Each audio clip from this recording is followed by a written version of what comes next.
Namaskara and welcome to BIC Talks, a podcast by Bangalore International Centre. What I'm really interested in is the role of merchants, right? About this relationship between trade and faith. And I think merchants have long been ignored in kind of the standard accounts of the historical development of Islam. Nowadays, of course, trade has long been acknowledged as a conduit of proselytization, but merchants themselves are very rarely credited with kind of playing an active and even creative role in shaping the religion. You just heard economic historian and author of Monsoon, Islam, Sebastian R Prange, talking about the basis of his book and today's conversation with art historian Ayesha Matthan. Between the 12th and the 16th centuries, a distinct form of Islamic thought and practice developed among Muslim trading communities of the Indian Ocean. This episode of BIC Talks explores the argument presented in Sebastian's book that this Monsoon Islam was shaped by merchants, not sultans, and forged by commercial imperatives rather than in battle. Over to Ayesha.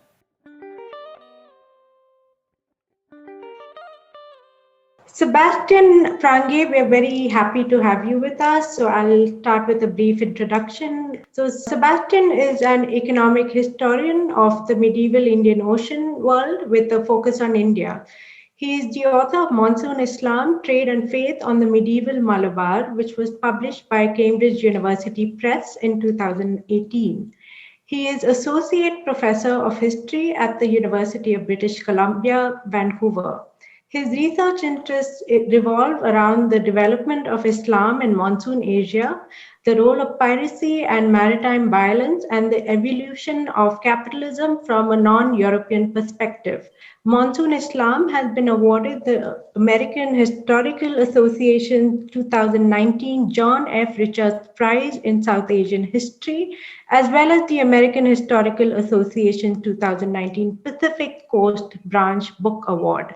In learning more. Thank you very much, Ayesha, for this really most generous introduction and for making the time today. And of course, also many thanks to our colleagues, as you say, at the Bangalore International Centre for facilitating this conversation today. I very much look forward to it. Thank you. Let me begin by asking you a broad introductory question about your book. You write that Monsoon Islam, and I quote, was forged by commercial imperatives rather than in battle, close quote, and that it was also the product of the tension between the distant and the local, of Muslims operating in wide and far-reaching trading networks in tandem with an Islamic cosmopolis, and that it laid the foundation for locally based institutions in diasporic settings. And in this case of addressing matters of the everyday in non-Islamic society, could you tell us a little more about the impetus of your book and what you have found amiss in historical studies or popular history? Yeah, absolutely. Perhaps I start by briefly explaining the title of the book, Monsoon Islam, which is a term that I use to describe what I see as a distinct trajectory of Islamic history that developed within the trading world of the medieval Indian Ocean. And just to be kind of clear about it up front, I'm not at all proposing that people at the time spoke about it in this way, or that there is any kind of formal school of law or theology within Islam that I'm describing. Rather, this idea of a Monsoon Islam, I use it to refer to an interconnected development of certain legal interpretations and also a wide set of socio-religious practices that emerged among the Muslim merchant communities of the medieval Indian Ocean. Now, the Indian Ocean during this period, the book covers roughly the 12th to 16th centuries. It's often described as a Muslim lake, not because there was any kind of political domination by Muslim states over it, but rather because of the preeminence of Muslim merchant groups in especially the long distance maritime trade across the Indian Ocean. And as a result of this very prominent role that Muslim trading communities played during this period of Indian Ocean trade, we find these trade settlements, these Muslim communities, kind of all along the coastlines of the Indian Ocean. And in many places, these Muslim communities formed they existed in diaspora settings as kind of small, often expatriate communities of merchants living within different societal contexts, whether it's in South India or in insular Southeast Asia or on the South China coast or on the Swahili coast and so forth. So what I'm really interested in is the role of merchants, right? About this relationship between trade and faith. And I think merchants have long been ignored in kind of the standard accounts of the historical development of Islam. Nowadays, of course, trade has long been acknowledged as a conduit of proselytization, but merchants themselves are very rarely credited with kind of playing an active and even creative role in shaping the religion, not least in their function as I tried to trace in the book, as cultural brokers between different communities and societies. So this Monsoon Islam that I'm writing about was very much shaped by those merchants, who I would say on the whole tended to be more pragmatic and flexible than both political elites and religious elites. And that's, of course, because their main goal, by going and settling in all those different places across the Indian Ocean, their main goal wasn't to spread Islam. Their raison d'etre, what brought them to those far-flung locations, was, of course, to do business and to make money. Now, due to the trading seasons of the monsoon that you already mentioned, Ayesha, Muslim merchants who were engaged in this transoceanic trade usually lived for extended periods of time in those diaspora settings, and as I mentioned, often among non-Muslim societies. So those traders had to adjust to being continually faced with new contexts and new situations for which kind of the standard paradigms and the standard interpretations of Islamic law offered no clear course of appropriate action, because many of those standard legal texts, they assume, a majority Muslim society under the rule of, a caliph or a sultan.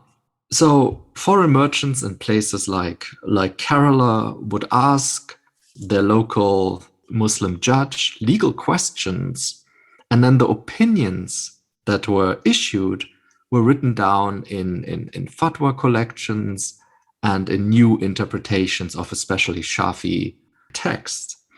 And almost as interesting as those answers were the kind of questions that they asked. Most of those questions, of course, were commercial in nature because that was their business. They were merchants. But they also reveal the everyday challenges that these Muslim traders faced as they were trying to adjust to living in non-Muslim societies. So the point to all this is this, that Islam wasn't complete and uniform and then brought to those different places. Rather, it was constantly reimagined and reinvented as Muslims faced different situations in different places. And we get a feedback loop.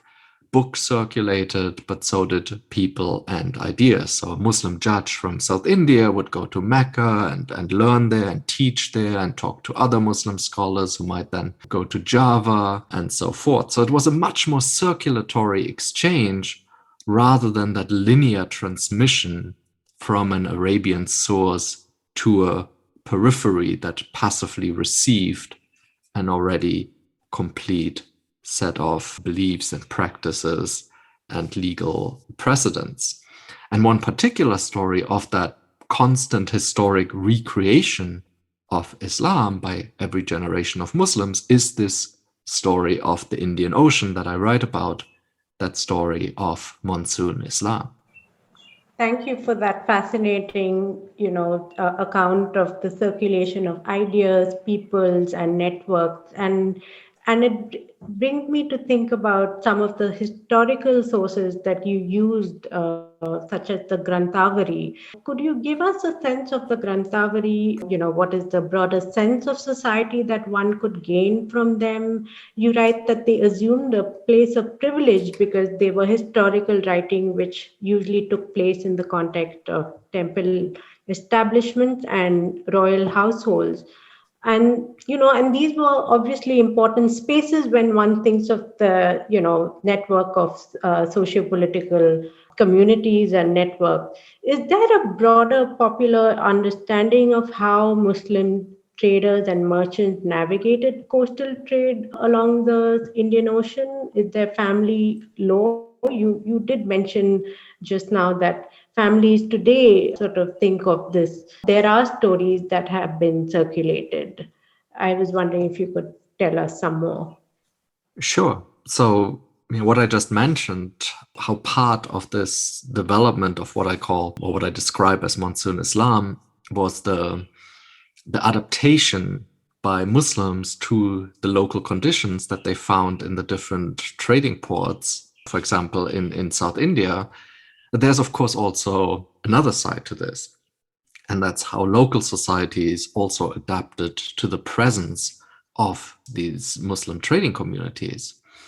And this kind of two-way process is reflected in, as you mentioned, in family law, but also beyond that in kind of, much broader historical traditions. For example, in Kerala, for which the Grantavaris that you mentioned are one type of source material that we can look at. And, there are a number of experts who study these materials, many of whom work in Kerala, whose research I very much rely on for my own interpretations of how these processes work. So take, for example, the story of Cheraman Perumal, who is this legendary king of the Chera royal lineage, the lineage we, get the name Kerala from.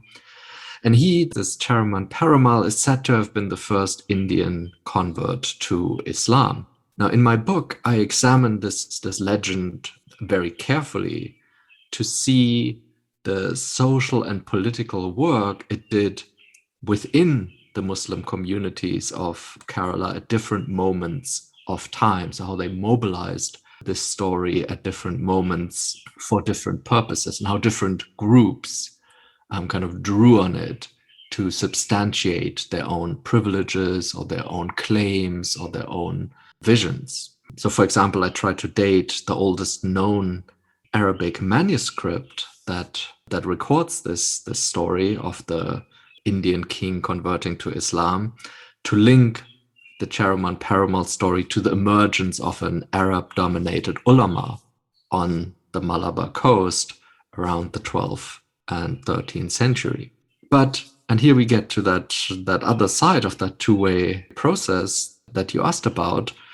The story of the convert king also made its way into the historical narratives of local Hindu society, as reflected in Malayalam sources. And there, the story of Cheraman Perumal creates a sort of discursive space for Islam within the established social structure of the region.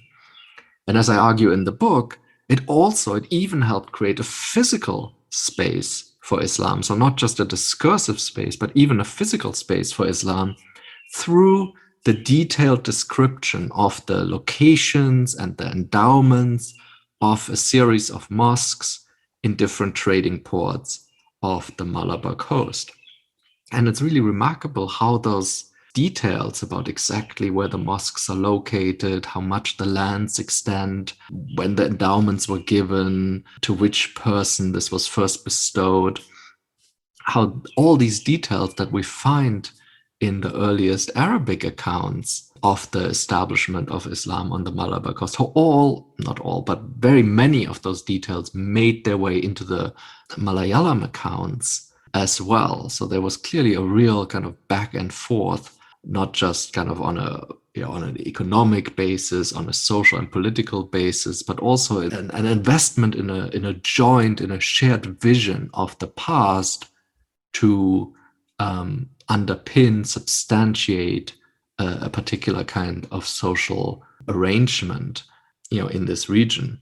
So again, what this points us to is the close interrelationship between the evolution of commerce and of Islam in the region. I think we can go as far as to plot them on top of each other. In fact, I try that through a set of maps in my book in terms of trading ports and the establishment of mosques, and how both of them became integrated over time into this shared conception and constructed memory of the region's past. I think our listeners will be totally intrigued into sort of reading more and understanding more through your book in the way that you've laid out these different physical spaces, the port, the mosque, the sea, and the palace, to be extremely vibrant spaces where these Hindu and Muslim communities interacted and traded. And they would also be interested in learning more about the legend of the King Chairman Perumal.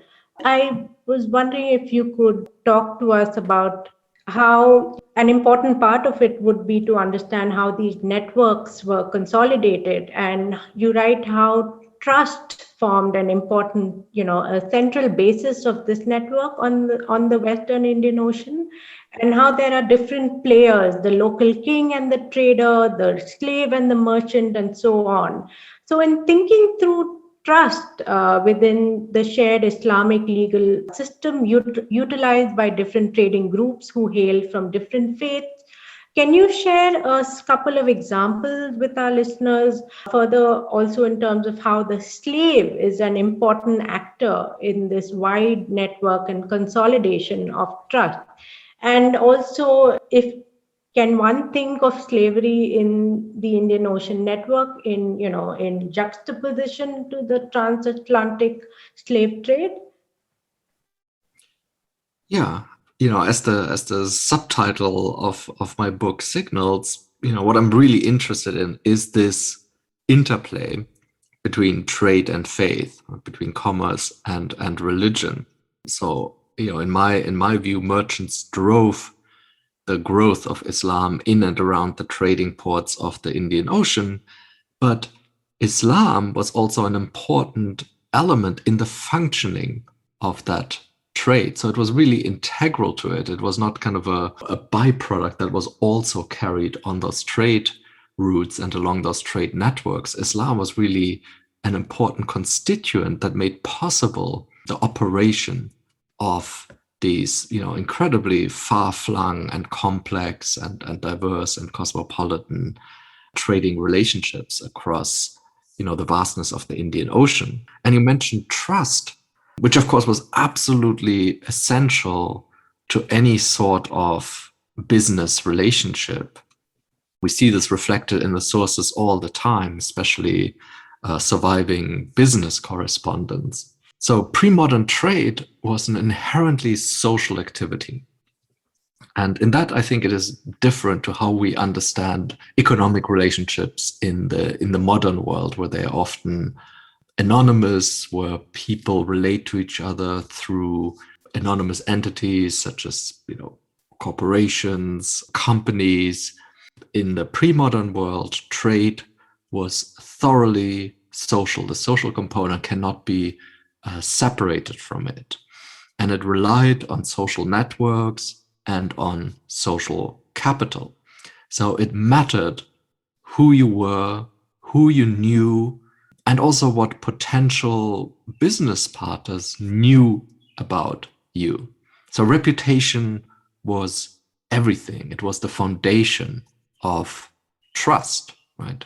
Today, we often put our trust in, anonymous third-party mechanisms, right? Such as, I don't know, credit card company or PayPal or something like this. But in the pre-modern world, the foundation of trust was a personal identity established through the social relationships, the social ties of a person. That was the foundation of trust. And of course, sometimes trust broke down, right? And then came the appeal to the law.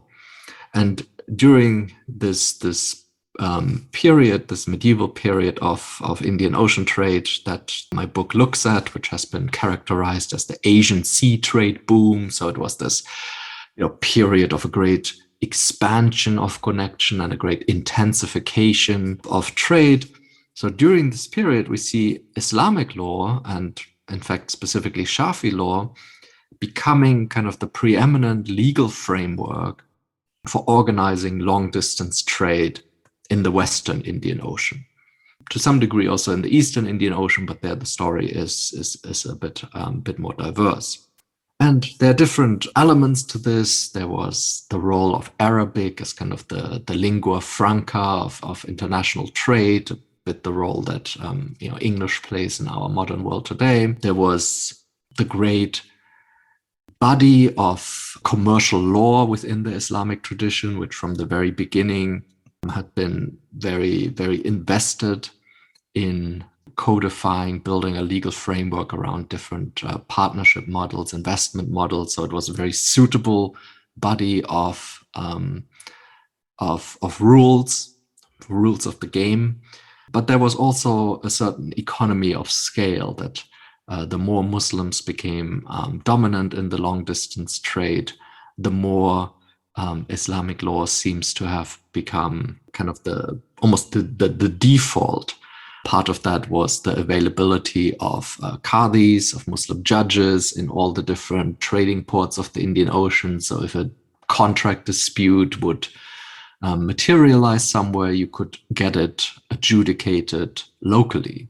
And so we see even non-Muslims increasingly drawing on Islamic law as kind of the default of the legal framework to structure commercial transactions. So we even have examples of, say, a Jewish trader in Yemen making a business deal with another Jewish trader in South India, and they structure their deal according to Islamic law, even though no Muslims were involved in that particular transaction.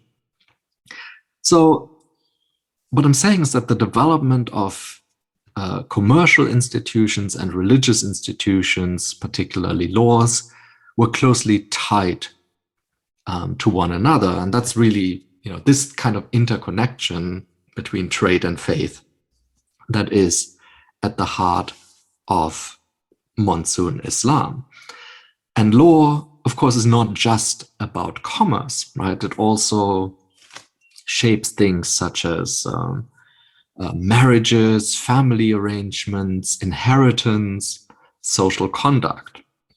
And that is another key part of the story of Monsoon Islam, is how these Muslim communities across the Indian Ocean creatively interpreted and applied Islamic law, especially, as I said, Shafi law, to respond to the different types of diaspora contexts in which they found themselves not just doing business in, but also living, right? Often for, many months, and in many cases, permanently for generations.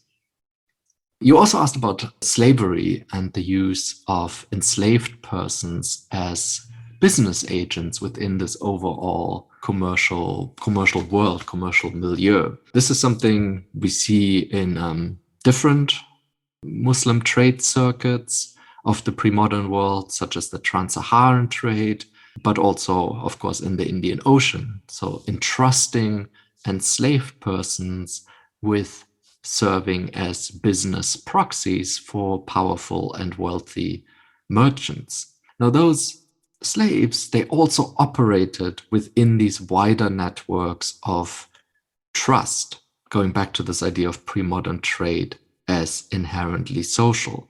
So they would be tied to the reputation and in some cases even the kinship networks of their masters. How did this function, or rather, why did this work? How could you trust someone who is enslaved, who is unfree, who themselves is legally property, to represent your business interests, in some port across, the great distances of the ocean? I think there were different elements that made that possible, that played into that. One was that in the Islamic tradition, enslaved persons could often, not always, but often expect manumission, right? That after a number of years of service, they would be granted their freedom during their period of working as business representatives, as proxies, as agents. They could for themselves build a reputation as reliable and trustworthy businessmen. They could even build up their own capital so that upon being freed, they would already have the ingredients to themselves become successful merchants within the social milieu. They would have the connections, the reputation, the knowledge, and perhaps the capital. And so we often see slaves and former slaves engaging in business relations with their former masters and other people of that network. And we kind of see the traces of this practice, particularly in Kerala, where we have in many of those historic mosques that I mentioned earlier, we actually have inscriptions of people who endowed the mosque or who paid for renovations of the mosque or an expansion of the mosque. So these kind of donations and endowments that are recorded in epigraphs of people who are described as former slaves, or where we have other biographical information about them that very strongly suggests that they, at some point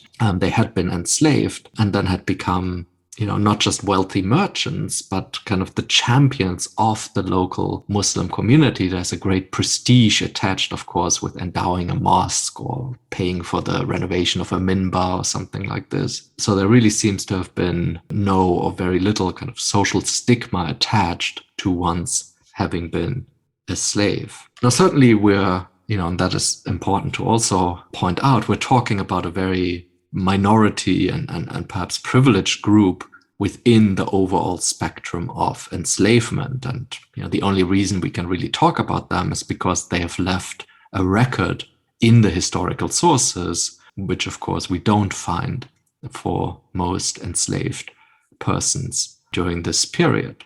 But still, I think those examples, even if they're not representative, they still point us to the complexity around the practices of enslavement and this kind of spectrum of unfreedom that we encounter in spaces such as the medieval Indian Ocean, which in many ways, as you rightly say, is very different than the kind of racialized chattel slavery of the European transatlantic slave trade of the early modern period. Thank you for laying out, the significant contribution of slaves and the role that they played in sort of enhancing and growing this robust on the Malabar coast in medieval India. The next question that I'd like to ask is, why is that the territory given more attention than the sea when one thinks of the expansion of religion or trade or empire? And how does this give rise to, say, an incomplete understanding of the rise and fall of Islam? I mean, one typically looks at, historical accounts as the rise and fall of so and so and so and so. So I was just wondering if you could shed some light on that for us. Two really great questions. I think part of the answer is that for a long time, the discipline of history has been about political history, right? It's been about kings and elites, about battles and conquests, kingdoms and empires, because that was the stuff that was thought to matter, right? To explain the world we live in and also what we should take lessons away from. So, as you say, when you look at a map of the early centuries of Islam, for example, a map that that shows the political expansion of the caliphate, right? You have these different, usually different shades of green, right? You have the expansion of Islam under Muhammad and under Abu Bakr and so forth. That map is often labeled as, the spread of Islam or the rise of Islam, as though the political conquests and the evolution of the faith are one and the same thing. When in fact, we of course know that the development and adoption of Islam was a process that often took centuries. So merchants and the oceans across which they traveled have traditionally not received that much attention. That is changing now with a much greater focus on especially the Indian Ocean as this kind of interconnected economic, but also cultural and technological and political world. And I think that too is a reflection kind of our own period, where we're increasingly interested in the issues of globalization and interconnection and also interdependence, very much how we think about our own world today. So we're looking back into history and we're kind of looking for examples of that, whether it's the origins of this or earlier examples, analogies of this at different periods in history. Now, another side to this, on this kind of traditional focus on territory and on political elites, is of course that kings made royal proclamations that were then carved in stone or copper, and they had official biographers who recorded their lives and deeds. And that, of course, is the stuff that history is made of, quite literally. It forms the source material from which historical writing is woven. Merchants, on the other hand, they don't tend to leave that many sources of their lives. They don't really, and they're not as concerned with, their image in posterity. And in fact, they're often, somewhat suspicious of recording their transactions because could be used against them, right? They could be taxed or expropriated or, so it's much more tricky to try to recover and recreate their activities and their mental worlds. So what my book is trying to do, and it's part there of a growing trend of other studies that are also addressing this, is that we're trying to redress this, and in the process put a greater focus on the role that ordinary Muslims, such as merchants, played in the development of Islam. And when I say ordinary, I mean in the sense that they were not powerful state actors or religious elites who are traditionally the actors in those kinds of accounts, as you say, about the rise and fall of Islam. So it's really, putting a spotlight on the role that these non-elite actors, of which merchants are, one example, one group, there were certainly many others involved as well, kind of their contributions, their role in this history of Islam that is often kind of subsumed into these very, simplistic narratives of expansion or spread or outward transmission.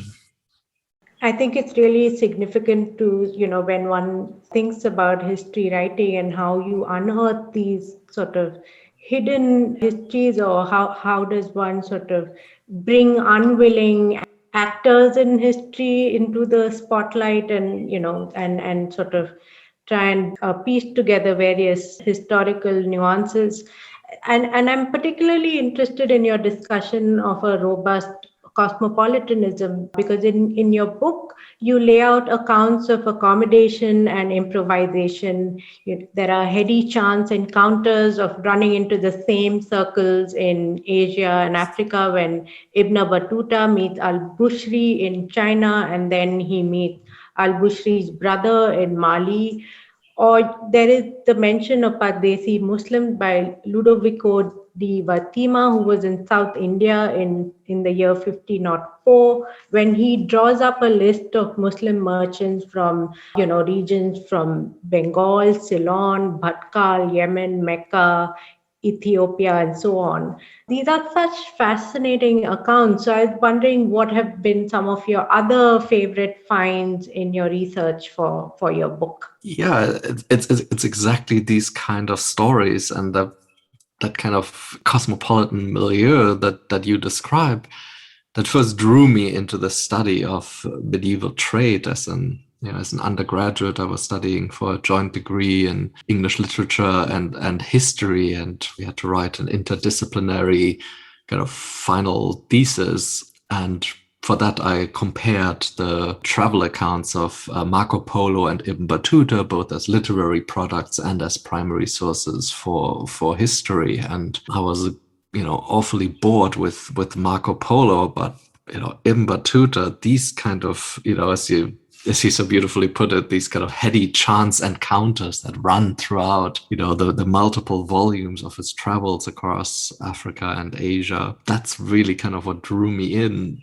to trying to see the kind of the underlying networks through which people such as Ibn Battuta, even though he was probably very exceptional, but there were networks along which he traveled. He didn't do it by himself. He didn't, in fact, he had he was able to draw on the roots and Muslim communities and networks and these kind of personal connections of reputation and trust that we already spoke about to make possible his travels. Now, aside from such kind of these kind of personal anecdotes, what I'm also really fascinated by is kind of the global story, not of human actors, but of kind of material history and kind of a material culture history. So I'm really fascinated by the pepper trade. And, as you know, until the 15th century, almost all of the world's black pepper came from Kerala. And this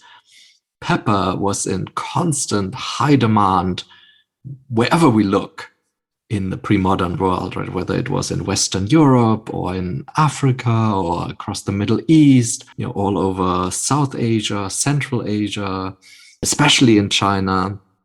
So in one of my chapters, I try to trace this global pepper trade kind of from the vine across the different maritime and overland routes to markets across this kind of Afro-Eurasian world. And what this shows is that while so much focus has been on Europe's kind of desire for pepper, which later motivated the Iberian voyages of discovery, as we know, it was really China that was, by far the most important market for the spice.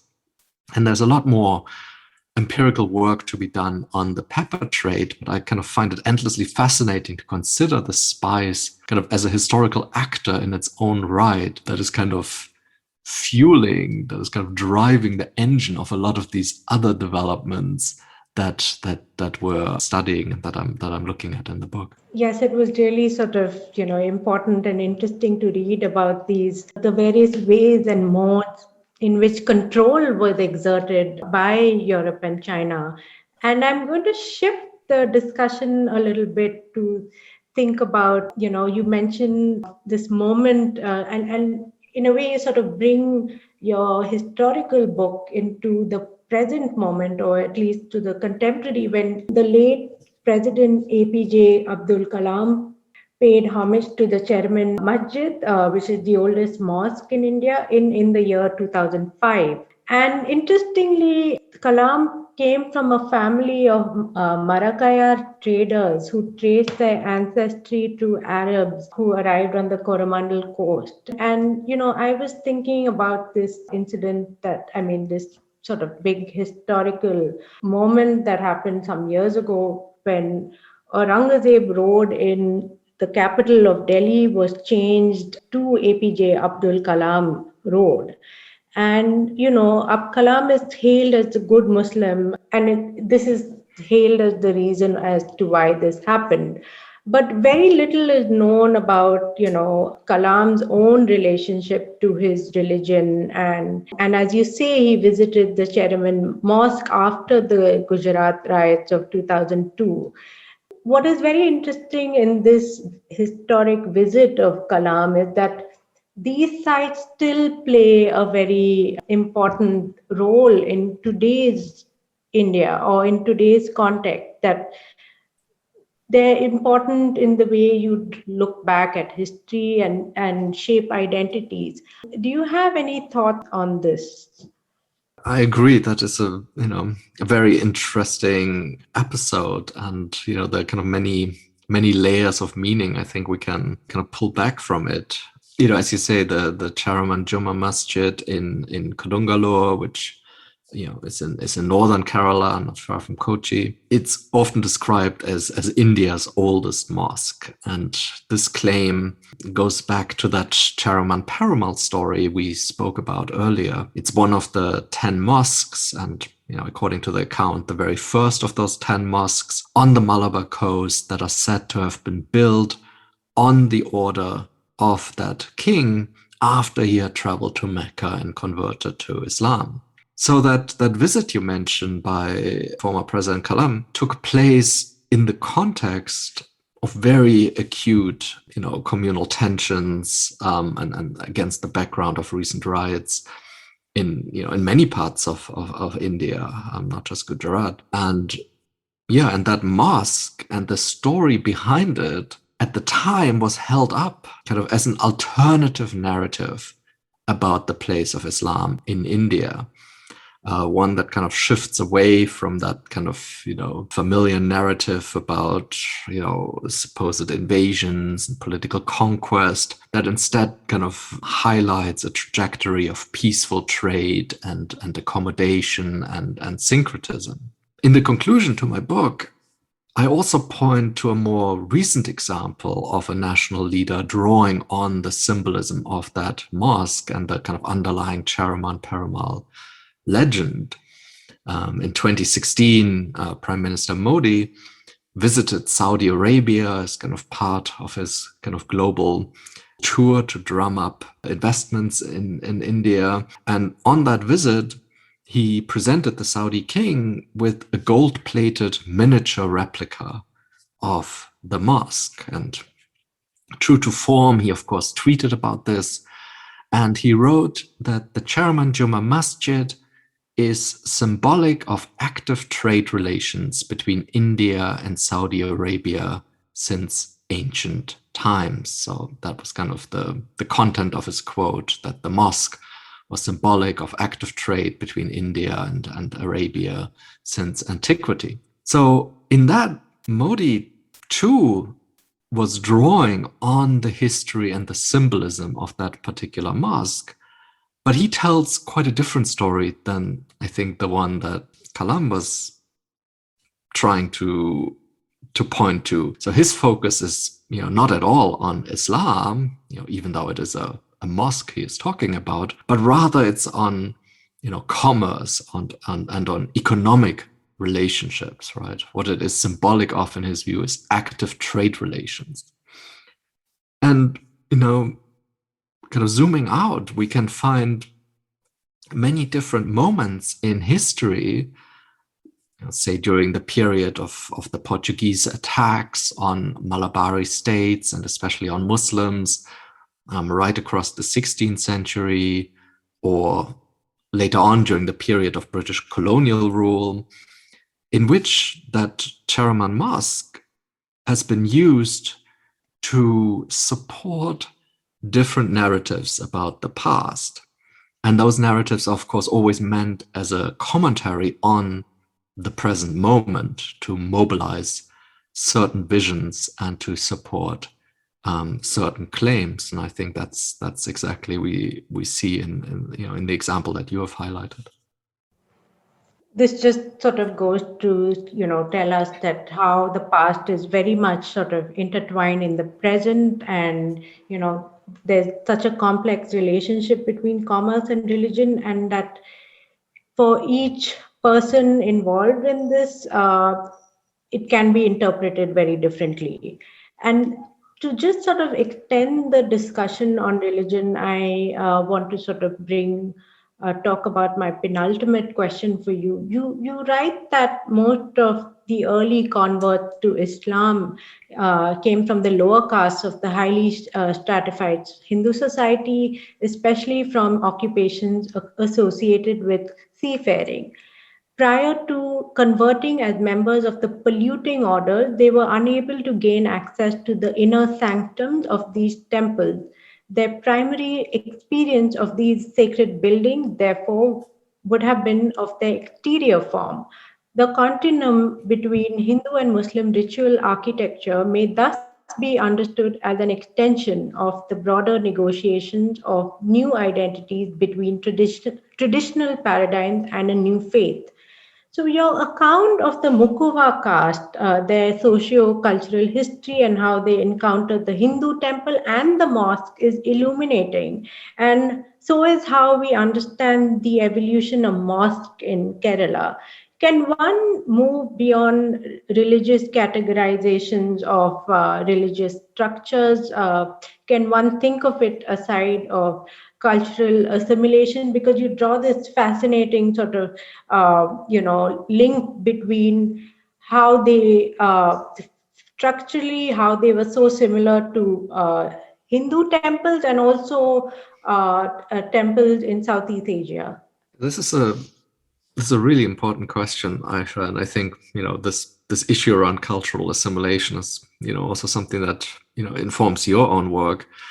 In the book, as you say, I pay close attention to Kerala's historic mosques, not only in terms of kind of the stories that are told about them, what we just talked about a moment ago, or the inscriptions that can be found in them, as I mentioned, for example, when we spoke about slaves, but also just as buildings, right? So I try to use the physical edifices, their location, their architectural style, the history of additions and renovations, all of that as a primary source for the history of the Muslim communities in those places, and not just for the Muslim community, but also to their relationship to everything that is around, right? These mosques don't exist in isolation. They're very much part of the urban fabric, and a lot of kind of the ties and connections can be teased out from that.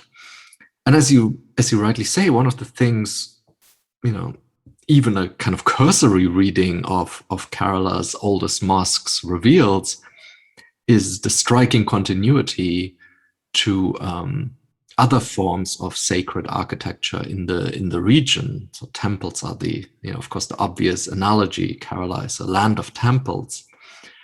And this is not something obscure. This is not something I discovered. That's not something that needs to be carefully revealed by kind of the expert connoisseur.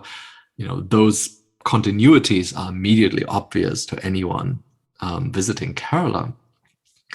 But I completely agree with you. There is, only so far that this kind of conceptual paradigm of syncretism can take us. And I don't think I would ever speak of assimilation in this context. Because one of the things we learn, and as I describe in my chapter on popular piety and Sufism, is that people at the time would not have thought in those binary categories of, say, Hindu and Muslim. So we have to be very careful not to reify those categories through our modern lenses, but instead to look at continuities and exchanges that strike us as noteworthy on their own terms, right? Kind of aside from the meaning that we attribute to them, because they seem to us something that is desirable or something that is unusual. So this is not to say that people didn't think in terms of religious affiliations and affinities, or that they were not aware of them, right? The primary sources make it very clear that those, categories were operating in the societies that we're looking at. But I think those identities weren't as all-encompassing and as exclusive of one another, as it often appears to us today. Thank you for that enriching account. This brings me to the last question. We are all very excited to know what you've been working on. Could you give us a glimpse on your current work projects? Sure, I'm actually going back to some earlier work I did on the role of piracy and maritime violence in the pre-European Indian Ocean, which I'm now developing into a book-length project. And the aim of this project is really to challenge the conventional wisdom that Asian rulers, particularly Indian rulers, were uninterested in sea power, and that they had never sought to impose their own political sovereignty over the ocean until the Portuguese arrived and kind of demonstrated to them the potential of sea power. So there's kind of a famous quote, that Indian rulers believed that everything that happened at sea was the affairs of merchants and wasn't the proper business of a king. The proper business of a king is to conquer territory, right? Bringing us back to your earlier question. But as soon as we look at this history more closely, we quickly recognize many episodes of maritime conflict that show that the ocean, that maritime space, was actively contested long before the coming of the first European fleets. So this story is simply not true. Asian rulers very much understood the ocean as a political space. It wasn't a non-space. And that, of course, was part of what the Portuguese kind of used to underpin their own claim to the Indian Ocean, that it had never been claimed before, that it was a non-space, and that they were the first to kind of make a political realm out of it. So the central aim of this new project is, on the one hand, to recover the voices and the histories of Asian seafarers who have often been maligned as pirates, but also to recover the political dimension of what has traditionally been described as Asian piracy, and to instead recover the kind of political imagination and the political projects that were behind them. I think all of us eagerly look forward to your extended and deepened discussion of the ocean and the various players.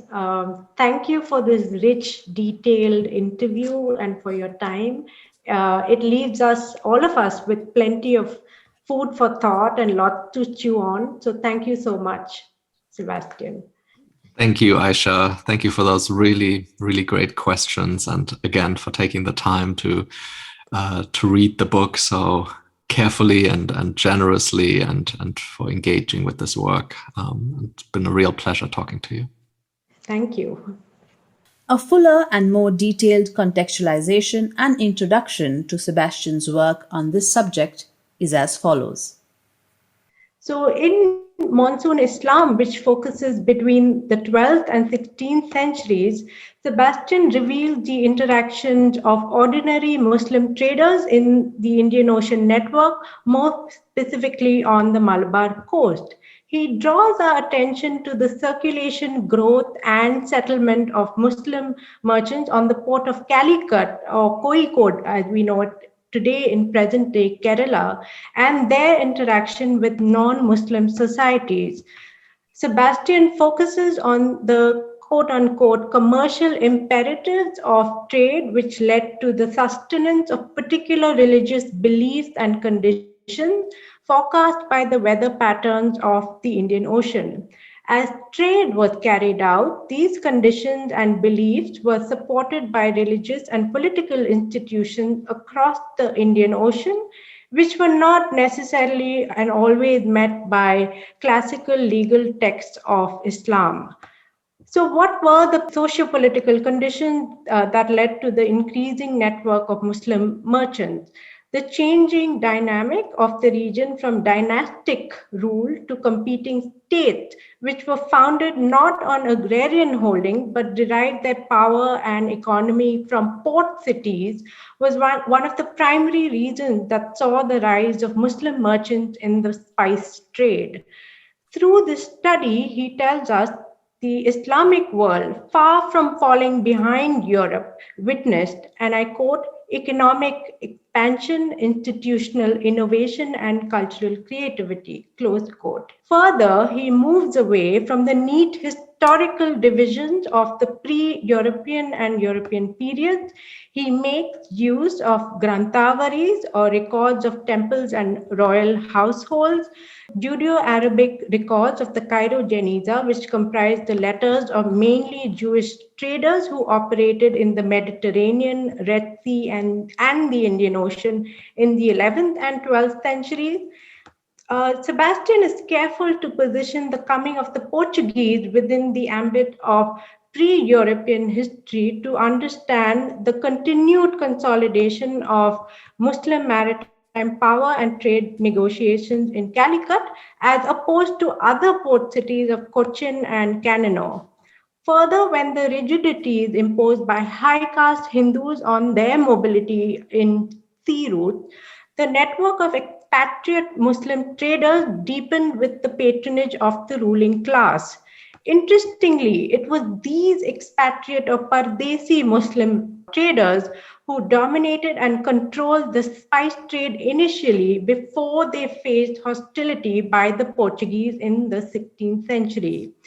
It was their eventual exodus which saw the rise of local Mapila merchants, who then go on to play a significant part in the trade and economy of Islam. Sebastian unearthed the remarkable detail of not just the allegiance and partnership between Jewish and Muslim merchants premised on trust, but that, and I quote, Jewish traders routinely arranged their partnerships according to Islamic law, even if a transaction did not include any Muslim, but was exclusively between Jewish traders, close quote.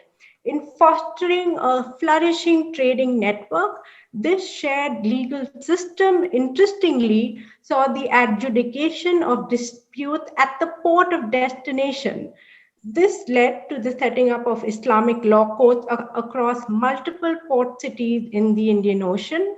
Further, these disputes required them to be heard in the presence of a Muslim judge, irrespective of the party's religious or ethnic background. Also, the role that slaves played in the fostering of this far-reaching maritime trade network is noteworthy. The immense power and loyalty that this position accrued point to the multiple hierarchies and mobilities that were possible within. Sebastian emphasizes that maritime trade routes, and I quote, was not predicated on military conquest, political hegemony, or imperial design, close quote. And the book delineates the way in which merchant traders strategically negotiated through multiple partners and envy. Sebastian, thank you so much for your fascinating book and joining us on this podcast with the Bangalore International Center. I'm sure many people will be interested. Thank you for hanging in there and listening to the full conversation. If you liked what you heard, do share it with friends and family. You can also leave us a review or rating on iTunes and Apple Podcasts. The crew behind this podcast is Gaurav Krishna on sound supervision and production, with support from S. Sarvanaraj and Raghu Tankaila. Episode artwork and design is by Chandni Venkataraman. Don't forget to subscribe to our channel on your favorite podcast platform. It can also be accessed on our website, bangaloreinternationalcenter.org. This is Lekha Naidu, signing off on behalf of everyone at BIC.